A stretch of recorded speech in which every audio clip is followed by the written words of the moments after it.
नमस्कार, मी डॉक्टर मच्छिंद्र बांगर महाराष्ट्रातील आणि देशातील हवामान परिस्थिती संदर्भात ताजा अंदाज देणार आहे. आपण बघतो की भारताच्या उपग्रही छायाचित्रावर कमी दाबाचं क्षेत्र मध्य भारतावर अजूनही कायम आहे आणि नव्याने बंगालच्या उपसागरामध्ये त्याला सपोर्टिव्ह अशा प्रकारचं बाष्प तयार होत आहे. शिवाय चीनच्या समुद्रातून येणारी पॅसिफिक महासागरातील वादळाचे अंश आता भारतीय भूभागापर्यंत पोहोचू लागले आहेत.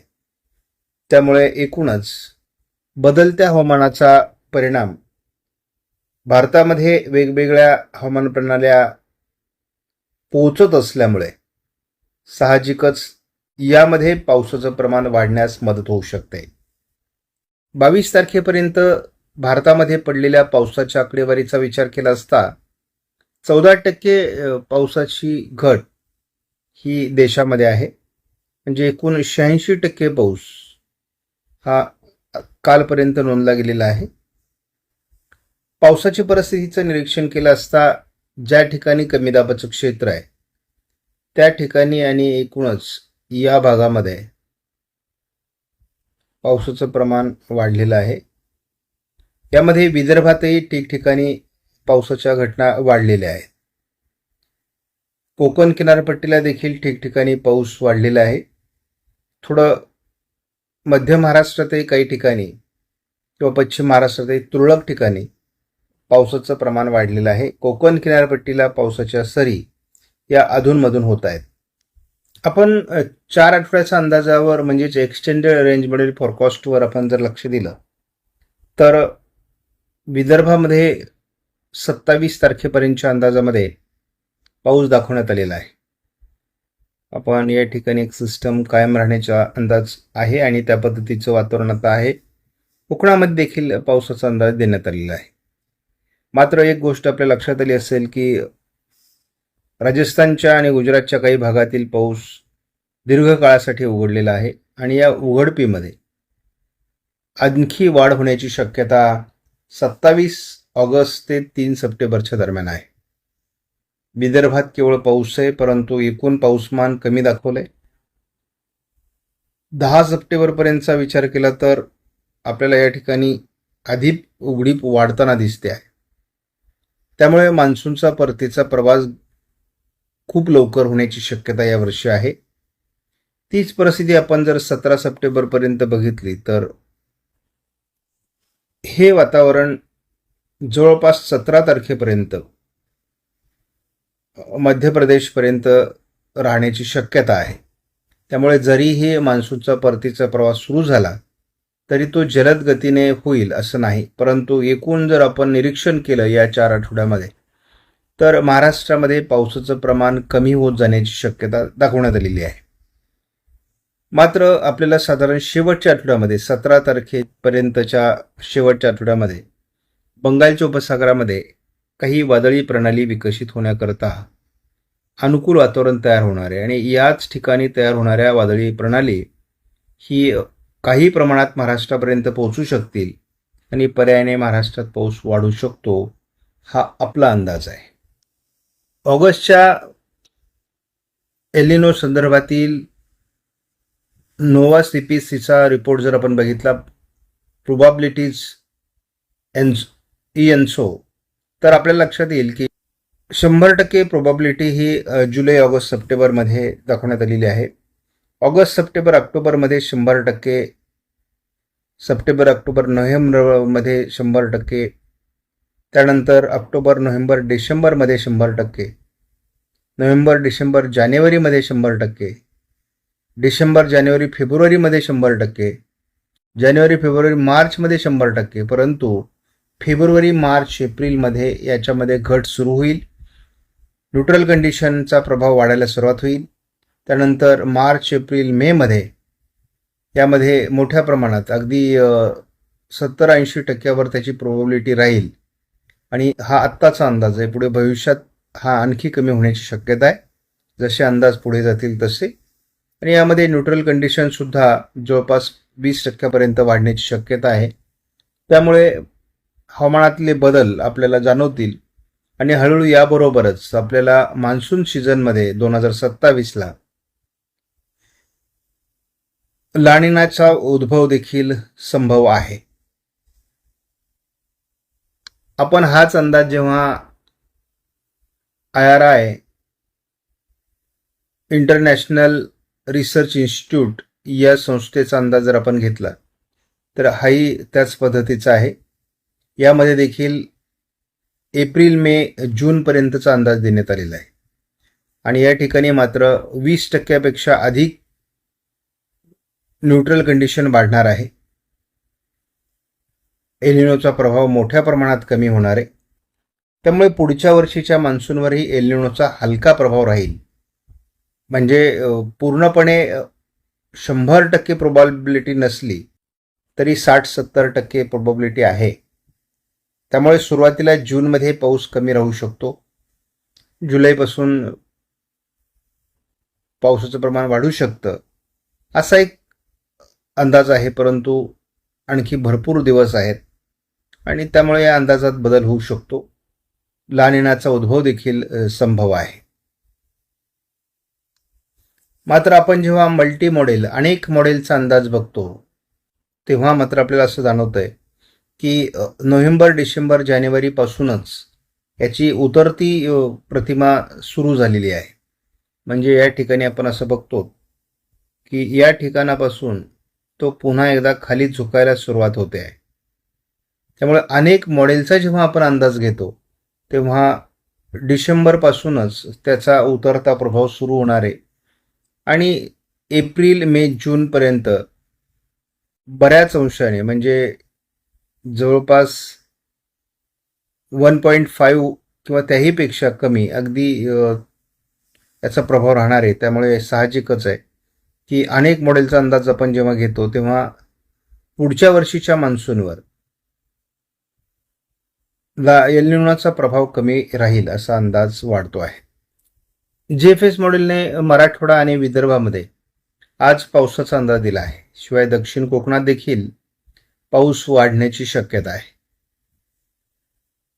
आपण हीच बाब 24 तारखेलाही बघतो.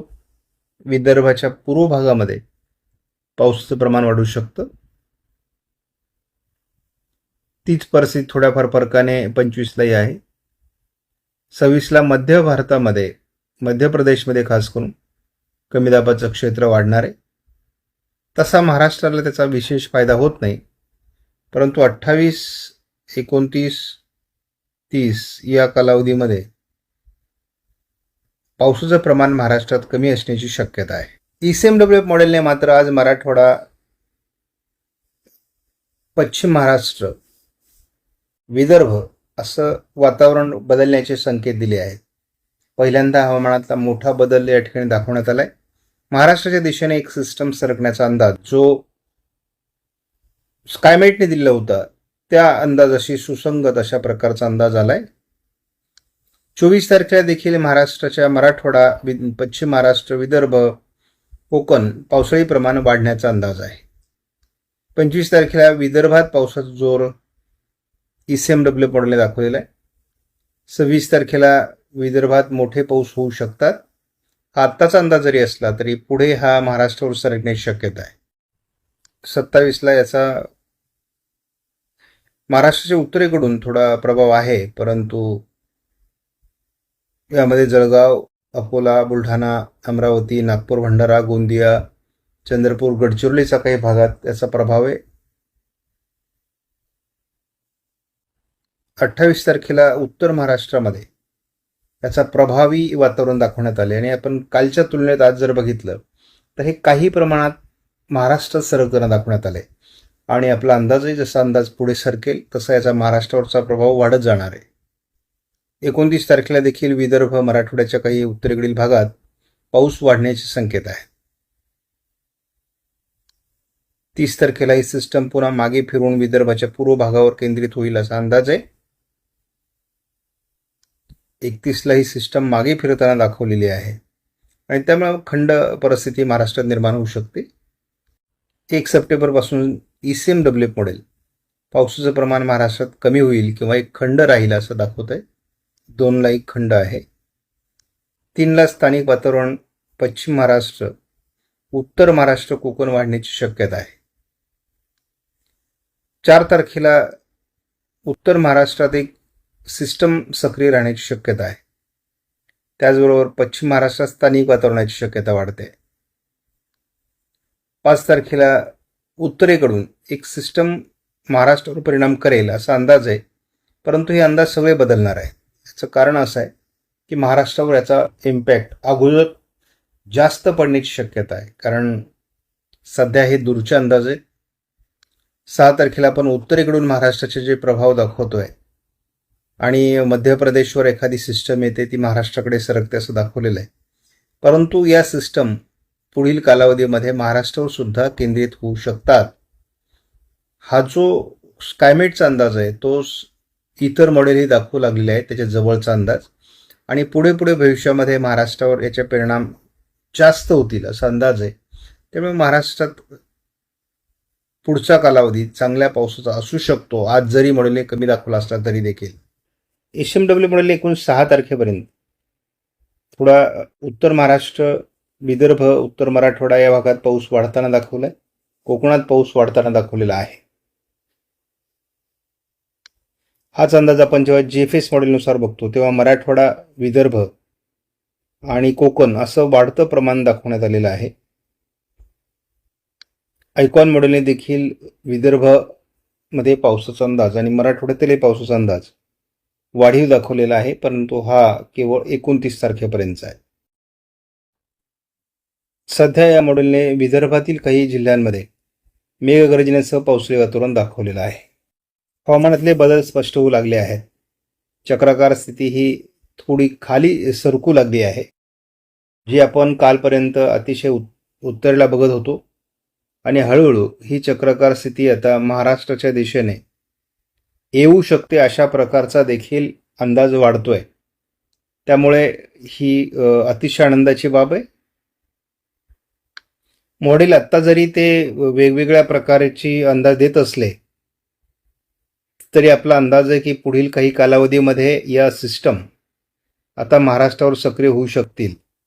त्यामुळे आज देखील महाराष्ट्रात ठिकठिकाणी मेघगर्जनेसह जोरदार स्थानिक वातावरण तयार होऊ शकतं. विदर्भामध्ये याचं प्रमाण थोडं अधिक असण्याची शक्यता आहे. वाशिम, अकोला, अमरावती, यवतमाळ, वर्धा, नागपूर, भंडारा, गोंदिया, चंद्रपूर, गडचिरोली, अगदी लातूर, धाराशिव, सोलापूर, बीड, छत्रपती संभाजीनगर, जालना या भागात देखील, अगदी सातारा, कोल्हापूर, सांगली भागात देखील आज पावसाचा अंदाज वाढतोय. कालच्या तुलनेत आज जर पावसाचा अंदाज वाढत असेल तर याचं साहजिकच आहे की वातावरण बदलतंय. या सिस्टम आज जरी आपल्याला फारशा डायरेक्ट महाराष्ट्रावर येताना दिसत नसल्या तरी आता 24लाही विदर्भात पावसाळी अंदाज दाखवण्यात आलेला आहे. आत्ता देखील प्रतिक्रिया द्यावी त्या ठिकाणच्या शेतकऱ्यांनी, कारण विदर्भामध्ये सध्या पाऊस दाखवला जातोय मेघगर्जनेसह. जर असं काही असेल तर शेतकऱ्यांनी नक्की कळवावं. तर आपण मध्य प्रदेशवर सध्या ज्या सिस्टम जात आहेत त्या सिस्टम हळूहळू आता महाराष्ट्राकडे कन्व्हर्ट होणं अपेक्षित आहे. त्यामुळे मोठे पाऊस विदर्भात अपेक्षित आहेत. महाराष्ट्रात उर्वरित भागातही पाऊस वाढू शकतात. 27 किंवा 28ला जरी पावसाळी वातावरण, आता 28ला या मॉडेलने थोडं उत्तर महाराष्ट्र, नाशिकच्या उत्तरेकडील भागात काही जिल्ह्यात पाऊस वाढण्याचा अंदाज दिला आहे. विदर्भामध्ये 29-30लाही थोडं वातावरण दाखवलं जातंय, परंतु अजून सिस्टम बनणार आहे. जरी आता सिस्टम ही मागे सरकताना आपल्याला 29-30 तारखेला दाखवली जात असली तरी ती मागे सरकणार नाही, कारण हिला आणखी बाष्पाचं बळ मिळाल्यानंतर ही पुढे सरकणार आहे आणि पुढे सरकल्यामुळे साहजिकच महाराष्ट्राला त्याचा फायदा होईल. सध्या काही सिस्टम उत्तरेकडे सरकताना दाखवल्या जात आहेत, परंतु आपला अंदाज आहे की आता हळूहळू मान्सूनचा आज मध्य भारताकडे उतरेल आणि महाराष्ट्राच्या दृष्टीने या सिस्टम सरकू लागतील. त्यामुळे आपण आशावादी आहोत की महाराष्ट्रात पावसाचं प्रमाण वाढेल. आता आपण 6 तारखेचा जरी अंदाज बघितला तरी पावसाचं प्रमाण हे मध्य भारतावर मोठ्या प्रमाणात या ठिकाणी वाढतंय. सर्वात महत्त्वाची नोंद म्हणजे पॅसिफिक महासागरात येणाऱ्या वादळांचे अंश हे भारतीय भूभागापर्यंत पोहोचू लागले आहेत. आणि त्याचा परिणाम आपण कमी दाबाच्या स्वरूपात महाराष्ट्रामध्ये भारतामध्ये बघतो. त्यामुळे हे जर बदलणार असेल तर हळूहळू आपला जो अंदाज आहे की या सिस्टम चीनच्या समुद्रातून व्हिएतनाम थायलंडच्या मार्गे, कारण या ठिकाणी सिस्टम बनतील आणि या सिस्टम या ठिकाणी डायरेक्ट बंगालच्या उपसागरात येतील. बंगालच्या उपसागरातून या सिस्टम महाराष्ट्रावर येणं आपल्याला अपेक्षित आहे. आणि ही प्रक्रिया कधी घडते या हवामान बदलाची आपण वाट बघतो आणि ती लवकरच होईल असा देखील अंदाज आहे. कारण हे 15 दिवस वातावरण बदलाचा मोठा कालावधी आहे. त्यामुळे महाराष्ट्रात पाऊस बदलेल. आपणास व्हिडिओमधील माहिती महत्त्वपूर्ण वाटल्यास लाईक करा, शेअर करा, चॅनलला सबस्क्राईब करा. धन्यवाद. जय हिंद, जय महाराष्ट्र, जय बळीराजा.